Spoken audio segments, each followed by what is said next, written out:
एक ऐसा ग्रामोफोन जिसके एक तांबे की गोल्ड प्लेटेड डिस्क जोड़ी गई थी, जिसमें रोते हुए बच्चे की आवाज रिकॉर्ड की गई। पक्षियों, हवाओं, लहरों की आवाजें, भिन्न भिन्न तरह के संगीत, तस्वीरें और 55 अलग अलग भाषाओं में शुभकामनाएं रिकॉर्ड करके भेजी गई थी। कुल मिलाकर इसमें हर वह संभव वस्तु रखी गई जो किसी को धरती और वहां रहने वाले प्राणियों की जानकारी दे सके।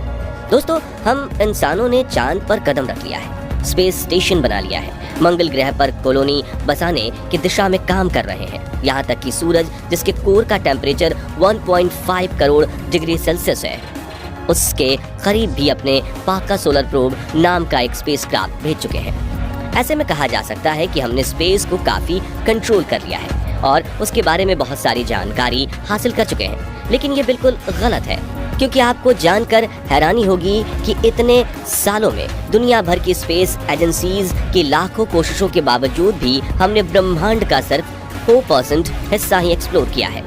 हालांकि इसके रहस्यों से पर्दा उठाने के लिए हम आए दिन नए नए स्पेस मिशन लॉन्च करते रहते हैं और उन्हीं मिशन में से एक था वॉयेजर प्रोग्राम, जिसे 1977 में नासा ने लॉन्च किया था। इस मिशन में 2 स्पेसक्राफ्ट अंतरिक्ष की गहराइयों में भेजे गए थे, जिसमें से एक वॉयेजर 1 और दूसरा वॉयेजर 2 था।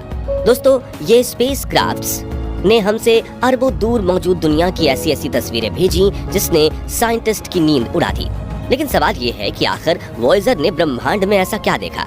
ये प्रोग्राम कब तक चलता रहेगा और ये कब तक हमें दुनिया से जुड़ी इंफॉर्मेशन को साझा करता रहेगा? आइए वॉयेजर की नजरों से एक नई दुनिया की सैर करते हैं और जानते हैं ब्रह्मांड के कुछ अनसुलझे रहस्यों के बारे में। तो साथियों, आज से 46 साल पहले नासा एक ऐसे स्पेसक्राफ्ट को अंतरिक्ष की घोर अंधेरी दुनिया में भेजता है जिसका मकसद था हमसे करोड़ों किलोमीटर दूर मौजूद शनि और जुपिटर ग्रह के बारे में जानकारी इकट्ठा करना। साथ ही इसका काम उनके चंद्रमा के बारे में भी जानकारी इकट्ठा करके पृथ्वी पर सेंड करना था। इन सब लक्ष्यों को अपने साथ लेकर वॉयेजर स्पेसक्राफ्ट अपनी मंजिल की तरफ तेजी से बढ़ रहा था और हर गुजरते वक्त के साथ ऐसी ऐसी तस्वीरें भेज रहा था जिसमें ब्रह्मांड का एक ऐसा रूप सामने आया जिसकी हम इंसानों ने कभी कल्पना भी नहीं की थी।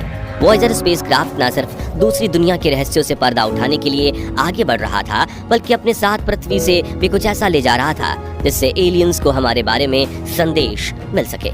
यह अपने साथ एक ऐसा ग्रामोफोन लेकर जा रहा है जिसमें पक्षी, हवाओं, लहरों और अलग अलग तरह के संगीत को रिकॉर्ड किया गया। इसके अलावा इस गोल्डन ग्रामोफोन में कई तरह की वीडियोस भी डाली गई थी। आपको बता दें कि वॉयेजर स्पेसक्राफ्ट में अपना कंट्रीब्यूशन देने के वाले साइंटिस्ट कार्ल सागन के बेटे निक सागन की आवाज भी इस ग्रामोफोन में डाली गई थी, जिसमें वो इंग्लिश लैंग्वेज में एलियन का अभिवादन कर रहे हैं। इसके अलावा हमें नहीं पता कि इंग्लिश, हिंदी या दुनिया की ऐसी कौन सी भाषा है जिसे एलियन समझते हैं। इसलिए इस डिस्क में नासा ने 55 अलग अलग लैंग्वेजेस में भी शुभकामनाएं रिकॉर्ड की थी। वॉयेजर स्पेसक्राफ्ट में भेजे गए इस ग्रामोफोन को हाई क्वालिटी के तांबे से बनाया गया है और इसकी खासियत यह है कि ये 1 अरब साल तक इसमें रिकॉर्ड सभी चीजें सही सलामत रखेगा। आपको बता दें कि वॉयेजर 1 को वॉयेजर 2 से 15 दिन बाद लॉन्च किया गया था और अगर रफ्तार की बात की जाए तो वॉयेजर 2 से बहुत ही ज्यादा फास्ट था। यही रीजन है कि ये स्पेसक्राफ्ट एस्ट्रॉयड बेल्ट के एरिया को बाद में लॉन्च होने के बावजूद भी वॉयेजर 2 से पहले ही पार कर गया था। करीब 2 साल की लंबी यात्रा करने के बाद ये स्पेसक्राफ्ट 5 मार्च 1979 को जुपिटर प्लेनेट यानी बृहस्पति ग्रह के करीब पहुंच गया और वहां से जुपिटर और उसके चांद की हाई रेजोल्यूशन तस्वीरें खींच के धरती पर भेजने लगा। इस स्पेसक्राफ्ट ने जुपिटर के चुंबकीय क्षेत्र के बारे में जानकारी सेंड की। अपने सफर के दौरान इस स्पेसक्राफ्ट ने जुपिटर के मून ईओ की तस्वीर भी भेजी, जिसने सबको हैरान कर दिया। इस स्पेसक्राफ्ट ने ईओ पर वोल्केनो होने की पुष्टि की, जिससे साफ होता है कि जिस तरह से हमारे पृथ्वी पर ज्वालामुखी फटते हैं, वैसे ही इस चंद्रमा के ऊपर भी विस्फोट होते रहते हैं। वॉयेजर जब जुपिटर के करीब से गुजर रहा था तो उसने लगभग 19,000 तस्वीरें क्लिक की और पृथ्वी पर भेजी, जिससे वहां से जुड़ी कई नई चीजों के बारे में पता चला। जुपिटर को पार करते हुए ये स्पेस सैटर्न यानी शनि ग्रह की तरफ चल दिया। काफी लंबी यात्रा के बाद आखिरकार 12 नवंबर 1980 को यह यान शनि ग्रह के करीब पहुंच गया था। अगर हम इसके और शनि के बीच के सबसे कम दूरी की बात करें तो वो 1,23,000 किलोमीटर के करीब थी। साथियों, अब हर किसी के लिए शनि ग्रह के आसपास घूमती हुई रिंग एक बहुत बड़ी मिस्ट्री बनी हुई थी। जिसके बारे में वॉयेजर 1 ने कई अहम जानकारियां सेंड की। इतना ही नहीं, इसने एक और नए रिंग की खोज की जिसके बारे में हमारे वैज्ञानिक कुछ भी नहीं जानते थे। यहाँ पर रहते हुए उसने शनि ग्रह के कई चंद्रमाओं की खोज की, जिनमें से एक था सैटर्न का मून टाइटन। जब इस स्पेसक्राफ्ट ने टाइटन की तस्वीर पृथ्वी पर भेजी तो इसने सबको हैरानी में डाल दिया। इस स्पेसक्राफ्ट ने सूचना दी कि इस मून टाइटन पर जिस तरह के एटमॉस्फेयर और वातावरण है, वैसा मानव जाति की उत्पत्ति से पहले पृथ्वी का हुआ करता था। ऐसे में अगर वहाँ पर भी पृथ्वी के साथ जो प्राकृतिक घटनाएं हुई, अगर वैसा ही होता है तो काफी संभावना है कि उस जगह पर जीवन पनप सकता है। अब सैटर्न प्लेनेट को गुड बाय करने के बाद वॉयेजर 1 स्पेसक्राफ्ट बहुत दूर अंतरिक्ष की गहराइयों में चल दिया और जाते जाते उसने पृथ्वी की ओर मुड़कर 14 फरवरी 1990 को पृथ्वी की एक आखिरी तस्वीर ली, जिसे पेले ब्लू डॉट के नाम से जाना जाता है। इस तस्वीर को 6 अरब किलोमीटर की दूरी से लिया गया था, जिसे क्लिक करने के बाद वॉयेजर 1 ने अपना कैमरा बंद कर दिया और मानो अलविदा कहते हुए किसी गहरे अंधेरे में नई दुनिया की तलाश में निकल पड़ा। अगस्त 2012 में वॉयेजर 1 हमारे सौर मंडल की बाउंड्री, जिसे हेलोस्फीयर कहा जाता है, उसे पार करके इंटरस्टेलर स्पेस में प्रवेश कर गया और इस तरह से ये पहला स्पेसक्राफ्ट बना जो हमारे सौर मंडल से बाहर निकलकर इंटरस्टेलर स्पेस में दाखिल हुआ है। वहीं इसके पहले लॉन्च किए गए स्पेसक्राफ्ट वॉयेजर 2 को इस जगह पहुंचने में और 6 साल का समय लग गया और ये नवंबर 2018 में इंटरस्टेलर स्पेस में एंटर हुआ था। नासा के वैज्ञानिकों के अकॉर्डिंग वॉयेजर 1 और 2 का लाइफ स्पैन सिर्फ 10 साल के लिए ही थे, लेकिन लकीली 4 डेकेड्स गुजरने के बाद भी आज तक वो सही काम कर रहे हैं।